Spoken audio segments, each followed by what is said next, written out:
Welcome to another episode of the Dental Sherpa podcast. Hey everyone, this is Caleb Carter. Thank you for being here with us. We will be sharing crucial insights to navigate your dental practice transition successfully. Gear up, clip in, and let's go. Okay, so we've ran through our first three, and these three are really a lot of, I guess with exception to a couple other, but three of the most probably known and talked about pillars, right? In marketing with social, with digital though. And I know we're going to talk about our next three are going to be, a little bit more of this digital, but also some other options, right? These guys are going to look at. So what's pillar number 4 that we should focus on? So online reputation management. In dentistry, we talk about the big 4: Google, Facebook, Healthgrades, and Yelp. And so depending on what part of the country they're in, there's different importances. I mean, everywhere in the country, Google's most important, number one. So if I had to rank them, Google's most important. Focus on getting lots of good Google reviews.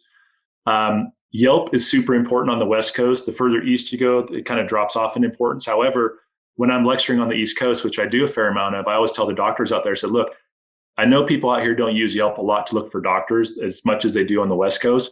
However, Bing syndicates and uses Yelp reviews, and Bing's about 20% of all search volume, and they're basically showing Yelp reviews.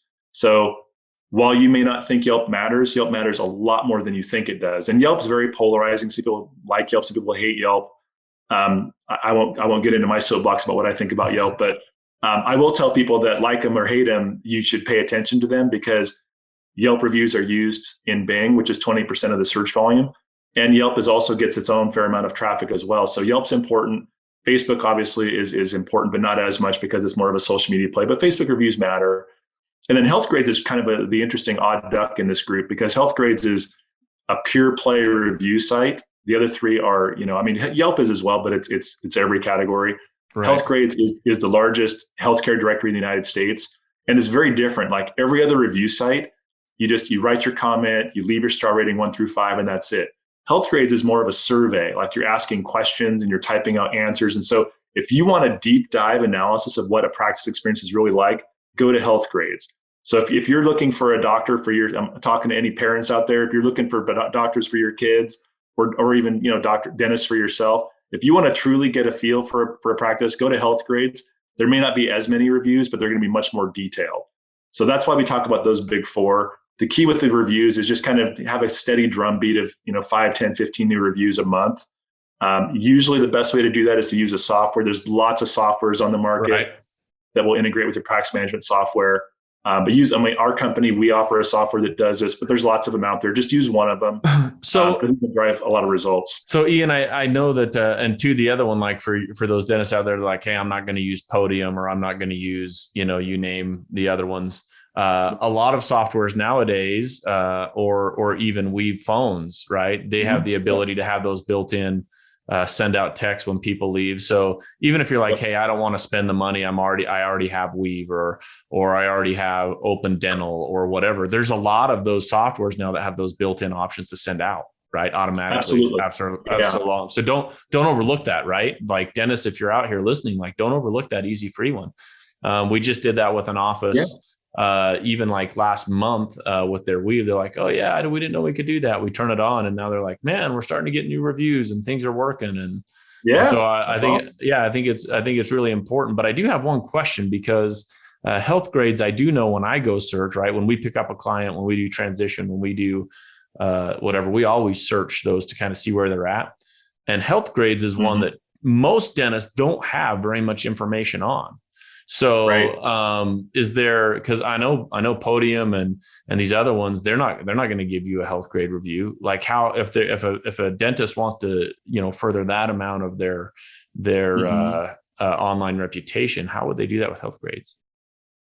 Yeah. So with Healthgrades again, there's some unique things about Healthgrades. So every doctor automatically will kind of get generated a free profile. Exactly. And free profiles don't have a lot of information. They have competitor ads, they have banner ads. So they're just kind of a free kind of get what you pay for.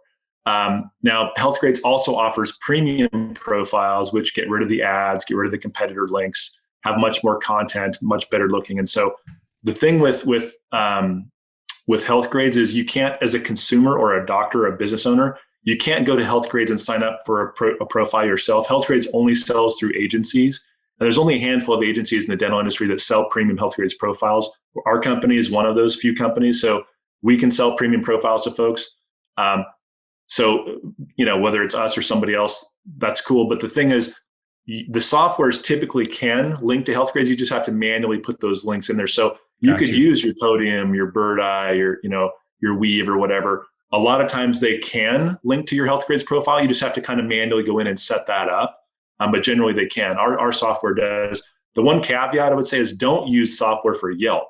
Yelp is very, very picky about, and they put right in their terms and policies. If you use software or sending any sort of automated system to drive reviews, Yelp basically threatens you and says, not only will we delete those reviews, we will put a big, nasty kind of a statement across your business page on Yelp that says this business is not in compliance with our terms and conditions. And it makes it look like you're doing some kind of really nefarious, shenanigans going on. And Yelp is just very strict that way. So I just tell my clients, like, if you're using software, use it for everything but Yelp. But if you want Yelp reviews, just do it the old-fashioned way. Did you just say nefarious shenanigans? I did. That's a pretty big word to use on this dental podcast when it comes to reputation and Yelp. Yeah, once a year I got to throw out something like that. Nefarious shenanigans. Remember that, listeners. If you're gonna be on Yelp, that's right. No nefarious shenanigans. Just send it right out. Send it right to them. That's right. Okay, so we've talked about now our social presence. Pillar 5. Pillar 5. What's that going to be? So social media is super important, but not maybe as much as what people might think. So in dentistry, Facebook and Instagram are still the tried and true best platforms to use. There are many other platforms out there. And if you're like a pedo or ortho, maybe there are some other platforms that you might get some traction with folks. But just generally at a high level, Facebook is the most effective for getting results, and Instagram's probably a close second.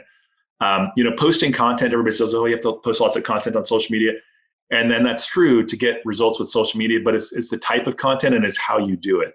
So simply posting content alone is a very limited use or a benefit unless it's engaging. So, what's interesting too is social media is actually a pretty important factor for your Google rankings, which may seem totally unrelated, but they're actually not. So, but what Google looks at is not your amount of content you're posting, but the engagement. So if people are commenting on your posts, they're liking them, they're sharing them, they're retweeting them. If there's engagement with your social media posts, that's actually a pretty strong benefit for your Google rankings, believe it or not. So it's the type of posting that is engaging is what really matters.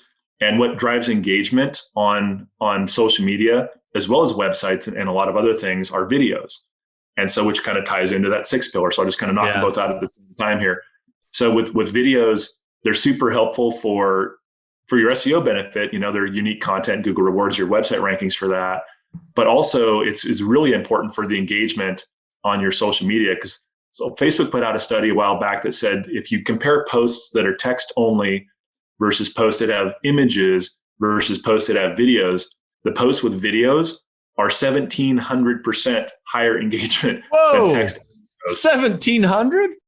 Yeah. So text only compared to posts with images, the images did 400% better than the text only posts, and the videos were 1,700% better than the text only posts. So Ian, I can already hear it in the dentist's mind, right? It's like, I've been paying my social practice, whatever dollars a month, and they post a brush your teeth day and happy pie day and hug your dog day, right? Like every day they're posting static image, whatever text on there, right? And they're thinking, well, crap, what am I going to do now? Like if I need to post all the time, right, or more frequently, and I got to have video to do that, how are you recommending that they stay on top of that? Because I mean, for me, it's easy. My social media, whatever, I do these podcasts, we break them up, minute segments, 30-minute segments, each one of these 6 pillars will be broken down and put on, and we'll have a little piece on there. But most dentist offices don't have that. So how do they fulfill that requirement of, hey, if it's video, not only on your website, but now you got to do it on social media, and you got to do it in small, reasonable chunks. Where do they go to do that without like consuming all their time? Well, there's a couple strategies people can implement to try to have good, consistent posting, and ideally as much video content as they can. One strategy is to use a product like Hootsuite or Sendable. These are very inexpensive software services. They're cloud-based online. People can sign up for, and you can schedule a bunch of posts in advance. So you can sit down for a half an hour or an hour and type up a bunch of posts and splice up some videos and schedule like a whole month's worth of posting in advance. So those softwares are, and you can do it across Facebook and Instagram and Snapchat. Like they'll integrate across a bunch of platforms. So one way is to use a software service like that, and it's a do-it-yourself. You still got to get on there and do it yourself. But it is a low-cost way to have a lot of good quality content going out. Another thing to think about is, Facebook and Instagram obviously have mobile apps, and it's very easy. So it's very easy to shoot a video like in the office. Hey, it's Sally's birthday. We're in here, and here's a picture of video of everybody eating cake in the break room, and somebody shoves a little cake in Sally's face. Everybody laughs. Right? Great video. Sally, you're host. If anybody walks in now after listening to this podcast and they say it's your birthday and there's cake, you better just realize that it's now going in your face, right? It's like, hey, that's the perfect post. Yep. Right. So it's easy to take those kind of videos and upload it through your Facebook app onto the page. The challenge is remembering to do that consistently. And so that's why generally we find it's effective if somebody in the practice can kind of be assigned the ownership of that and just kind of making sure, hey, we're going to do 3 short little video posts a week, and just walk around the office with your phone, just take something that's appropriate. Now, again, you got to be mindful of HIPAA though. If you're posting anything with patients, they need to sign a marketing release form before you do this stuff. Otherwise, you got to keep it purely to the doctors and the staff and stuff like that. And it doesn't have to be within the office. It could be the doctor's out watching his son's little league game, or the doc she's out on some kind of Mission of Mercy nonprofit thing, right? So there's lots of activities where the docs are out kind of living their lives. They can kind of, if they remember, they can shoot these little videos. But those kind of videos that are kind of more personal in nature are way more impactful than, like, you can hire an agency like us or My Social Practice. There's a number of agencies out there who will post social media content, and we do a fine job of posting kind of content, but it's not super engaging compared to the actual practice posting stuff themselves. Like, that's always the best. And so, like, when I look across the 6 pillars, the majority of those things, 5 of the 6, I would generally say have the agency do. But the social media piece, I honestly recommend, if the practice can take the lead on that, it's much better. They're going to get better engagement in terms of their posting than what we can produce.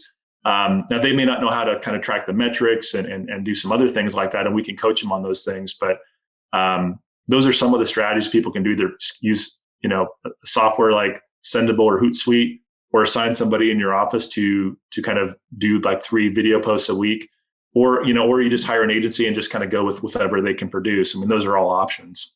And I think it's important that you hear what Ian said a little bit. Is the posts don't have to be like super crazy thought out, right? Like, no, we don't. That some of that organic flow of things, is good. It's valuable, and just saying, hey, so-and-so's birthday, or man, beautiful day at Lake Harbor or wherever today, right? Mm-hmm. Super happy to be working here. Just like little things like that people can engage with, right? I see a huge change, right? And I'm not a big social media guy. In fact, I try not to get on. I pay someone to do it for me. So we're probably not as on it as we should. But Insta stories, Facebook stories, like those little clips are like taking over even Facebook, right? Like how many people, when they open their Facebook page, they don't even scroll through first, right? It's like the Facebook stories or the Insta stories, like all these little clips that they can just watch one after another. And I hope that anybody listening thinks about that with their practice and says, how I consume information is how people are going to consume information about me. And they should be relevant in those areas, right? Yeah. I mean, when you think about, kind of these 6 pillars as an overall kind of a conversation, social media is probably ranking towards the bottom of that in terms of new patient growth. The website, the SEO, the reviews, the pay-per-click, those are really going to be the things that dominate new patient growth. And videos are kind of just the peanut butter that spreads across all of it, that makes all of it more effective. Social media is, probably not something I recommend people spend a ton of time and effort if new patient growth is their focus. Yes, they should do some, but most of the budget and effort should go in those other areas. But it still matters because people absolutely will still check it out. It's kind of like they're not going to typically find you through Facebook, and it's probably not the last thing they look at before they make a decision. But it's typically something they're going to look at just to kind of get a pulse. What's the personality of this place, And do I get a good vibe, And so people make decisions not based on logic, but based on emotion.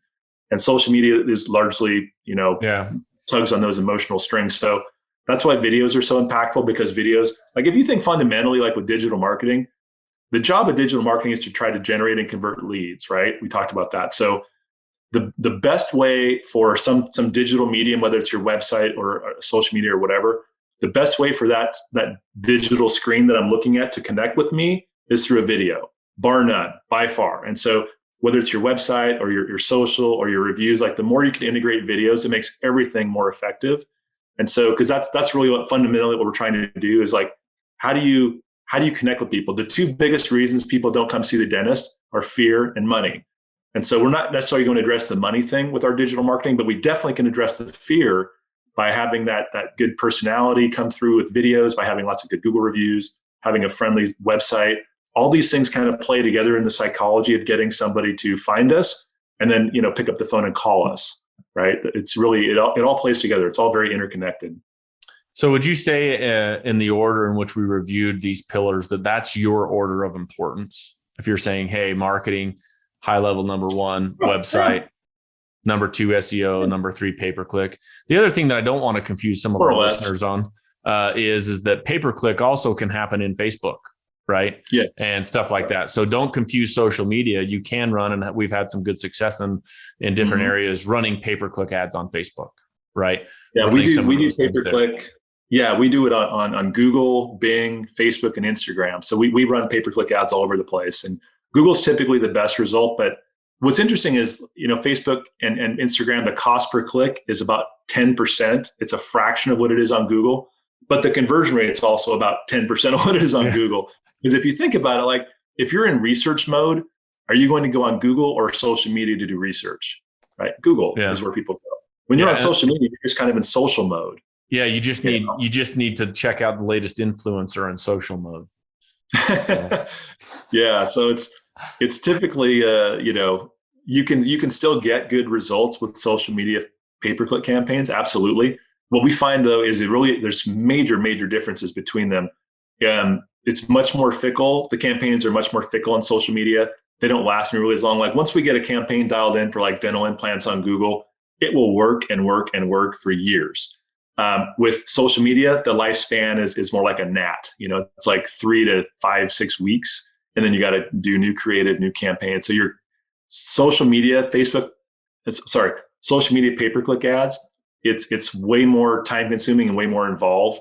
But the ROI can be fantastic if you get it dialed in, but it's not nearly the steady eddy that Google is. Just that steady eddy. It's reliable, it's consistent, it's just going to keep pumping out the leads if you dial it in right.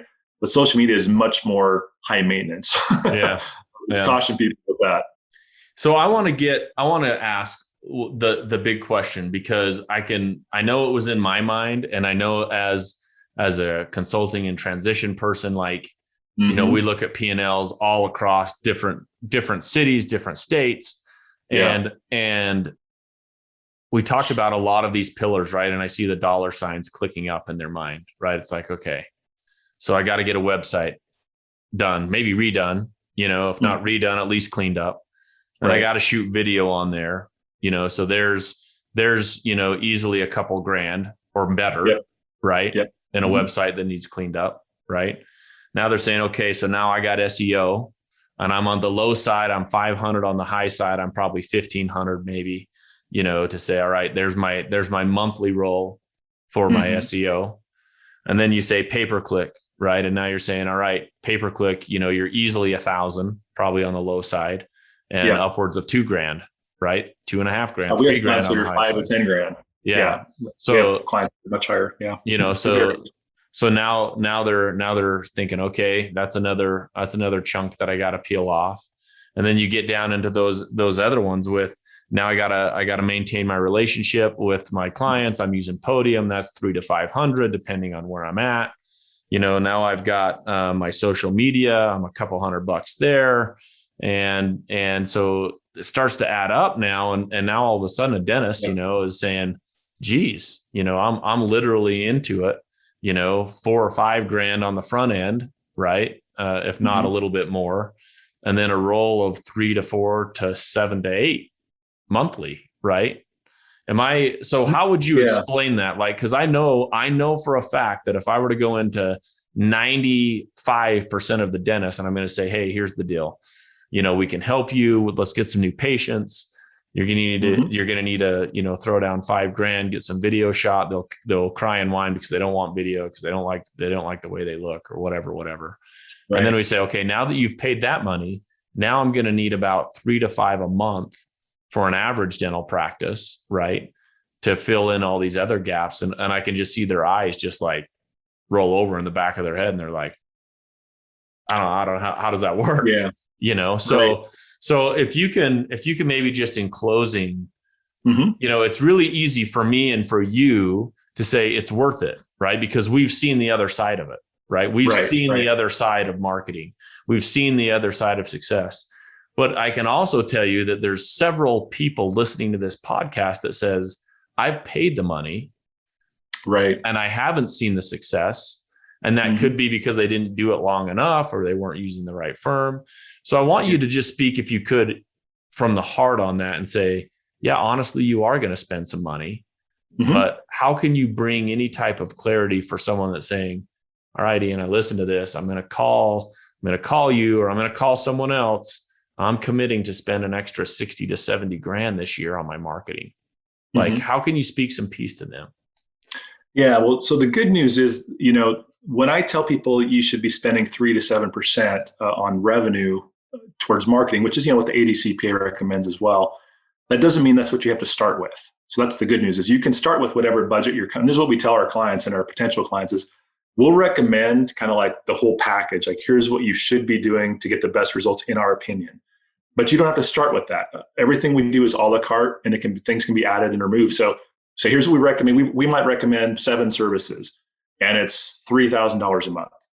But it's an a la carte situation. So they say, well, geez, oh boy, I don't know if I can do that right now. That's fine.